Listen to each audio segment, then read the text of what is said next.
My mother just had her 15th child. I'm 100% certain that it's not human. I have to say my folks weren't very smart, trying to raise all of us on a single substitute teacher salary. But they loved us very much. I know because they often said so. We didn't have much, and what we had was shared hand-me-downs that were kept until they were shreds, which were then used as rags. Nothing wasted. We moved a lot too. As I got older, I put two and two together and realized that the vagrancy was because we'd have to skip town before angry landlords came after us for missed rent. There was only one more after me. Mom didn't let on that we were having another sibling until well into things. Wanted to be sure about it, I guessed. A month of waiting on our mom hand and foot, fussing about cradles and baby names. Then my parents went away for a few days, and when they got back, I had a little brother. When I laid eyes on him, I got a bad feeling in the pit of my stomach. I knew what healthy newborns looked like from the pictures of my sister's baby girl.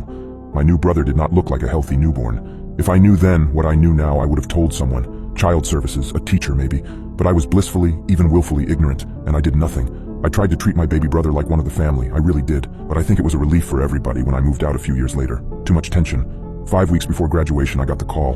Come home quick, Mom has cancer. I dropped everything to go to her. Wouldn't you? Ma kept her head up, but within months she was gone. I remember my sister staying up very late, looking over Mom's medical information and muttering about how impossible it all was. I didn't understand then. I do now. Shortly after the funeral, my dad took the last of her meds into the bathroom and followed her. The sick feeling that had been sitting coiled in my gut for 8 years solidified.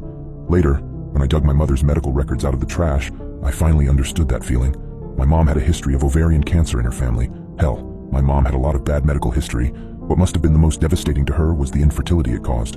But it wasn't after my youngest brother, 2 years before the oldest was born. According to this document, she had always been infertile. The low-profile job my dad worked, the constant moving, the way we all looked different, the pregnancies not announced before time, the death. The way my baby brother had looked the day my parents brought him home was not like a real newborn, like a TV newborn, like a baby already 2 or 3 months old, and that's when I remembered. The memories, muddled and distant, began to surface. The nights when my parents would be gone for a few days at a time, how they would return each time with another addition to our family. The many siblings that had passed through our home over the years, each one looking eerily unlike the last, but there was something else, something buried deep in the recesses of my mind. Something about my youngest brother, the one who didn't look like a newborn, the one who had never cried, never babbled as a baby should, the one who watched me, always watched me with a strange intensity I'd never seen in a baby. I recalled a particularly unnerving memory from when I was still living at home. I'd been given the task to watch my youngest brother, barely a toddler then. There was a strange quietness to the house that day, as if everything was holding its breath. And then I heard him say a word, his first word, not Mama, not Dada, but my name, a name I had never told him, a name that wasn't even my real name, but a nickname only a handful of my friends knew. Cold terror gripped me as I realized what this all meant. My mother, she was not my mother.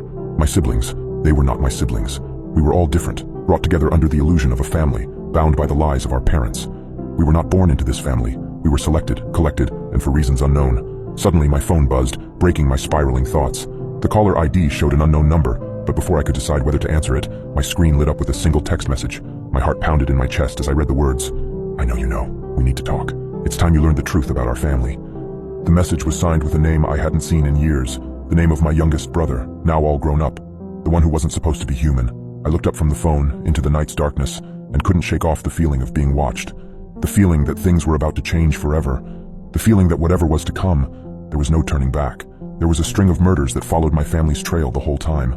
We all came into the family crying and covered in our mother's blood. But not the blood of the woman who raised us.